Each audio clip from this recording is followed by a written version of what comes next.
till recently, and we tried to move in that direction. So we came up with a consultation paper where we mooted that idea, but again that idea did not go through because a lot of pushback in the consultation. But what we've been able to achieve so far is that, that is a recent amendment. So we've said that now the independent directors have to be appointed through a special resolution, not the ordinary resolution. Ordinary resolution requires 50% majority. Here you need 3/4 majority. So at least we made some movement. Although we proposed in the consultation paper majority of minority, which means you remove promoter holding and majority of minority. But anyway, that was not accepted. So let me just point out one more area, short selling. He had a lot of concerns, and we very strong regulations in our, and as a result, a lot of mishaps which happen in other markets, they don't happen in our market. He was equally focused on investor protection and researching investors' behavior in stock markets. So that was a time anybody who had some academic interest in securities market, he would be familiar with SCMRD surveys, investor surveys, which were done under Dr. Gupta's leadership in those times. So it was either SEBI, NCAER survey or SCMRD survey on investors. And those surveys were very popular. We used to refer to them in our, our research also. Then, and also the surveys acted as a barometer of the growth of investors' population in India.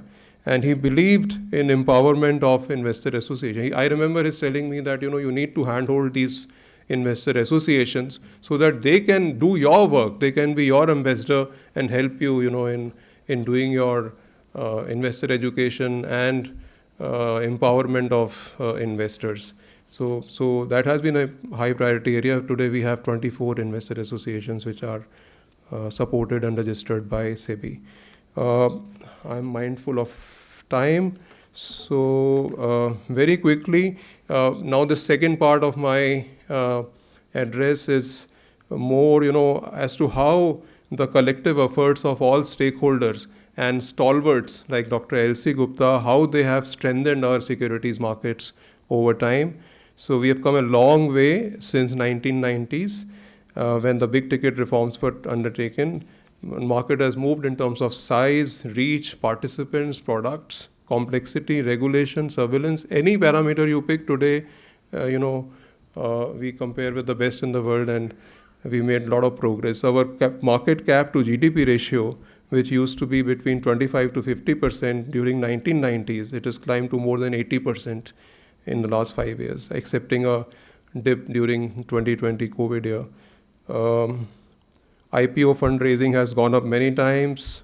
Investors are more empowered today than ever before. Cumulative number of demat accounts today in our country is 9 crores as of end of March 2022, and a lot of expansion has happened in the recent years.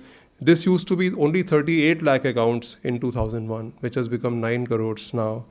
That shows the, if I could say, some trust and faith of investors in the market. And phenomenal growth of mutual funds is another success story. Today we have 37 lakh crore, the AUM of mutual funds.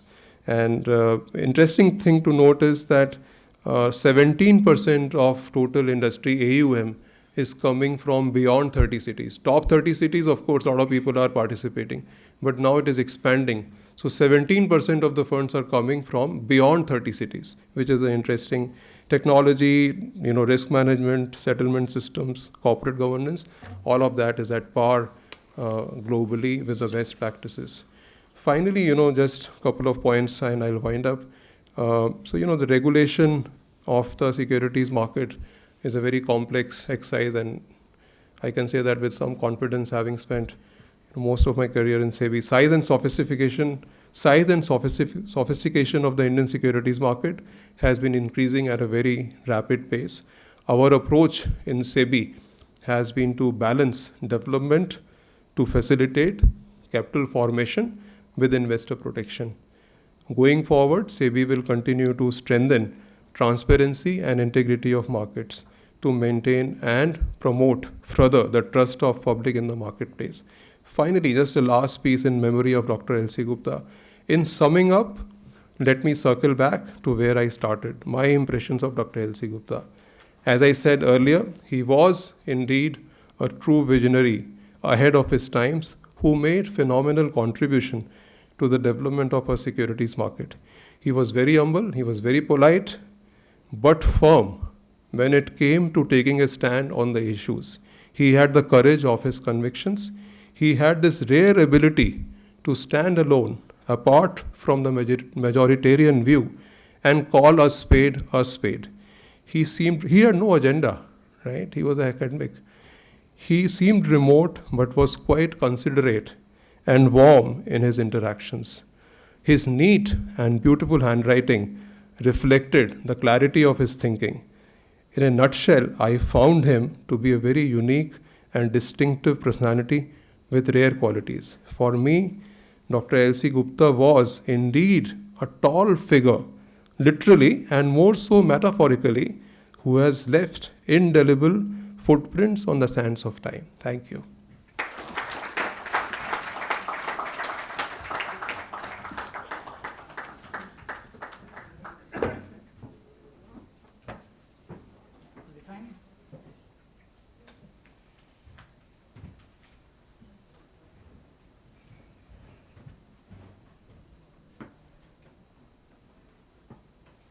It is 5-minute snippets about Dr. L.C. Gupta.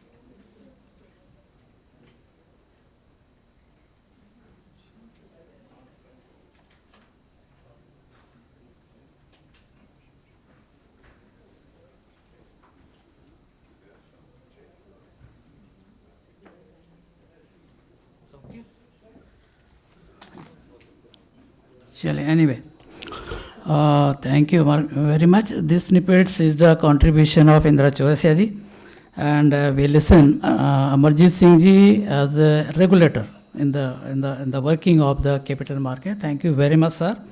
Now we are with our keynote address with our Shri Ashish Kumar Chauhan is the MD and CEO of BSE. The first, he has to his credit number of firsts. The first stock market of Asia, is one of the founders of India's National Stock Exchange, where he worked from 1992 to 2000. He is the best known as the father of modern financial derivatives in India. Due to his work at NSE, he was instrumental in setting up India's first automated screen-based trading system and first commercial satellite communications network. He also created several path-breaking frameworks, including Nifty Index, NSE certificates in financial markets, etc. Shri Ashish Kumar Chauhan ji has won several national and international awards, including Distinguished Fellow Institute of Directors, Distinguished Alumnus IIM Calcutta, C of the Year, Diamond Sabre Awards 2015 Hong Kong, Indian Business Leader of the Year, Horaces, Switzerland 2015, R.H. Patil Award for Excellence in Financial Services 2015, Distinguished Alumni Award, IIT Bombay, Best CEO in the Financial Market in the Asia Pacific by the Asian Bankers, Zee Business Award 2013, Top 50 CIOs Information Week, US 2009. He holds B.Tech in Mechanical Engineering from IIT Mumbai and PGDMM from IIM Calcutta. He is Distinguished Visiting Professor at Ryerson University, Toronto, Canada. Due to his work in various fields, spanning a quarter of a century, he is considered one of the foremost experts in the field of information technology, finance, markets, microstructure of markets, cricket, telecommunications, organized retail, oil and gas, refining, and Indian social issues. And over and above, he is, I think, is a great manager. How he manages all these organizations, that is his, that reflects his brilliance.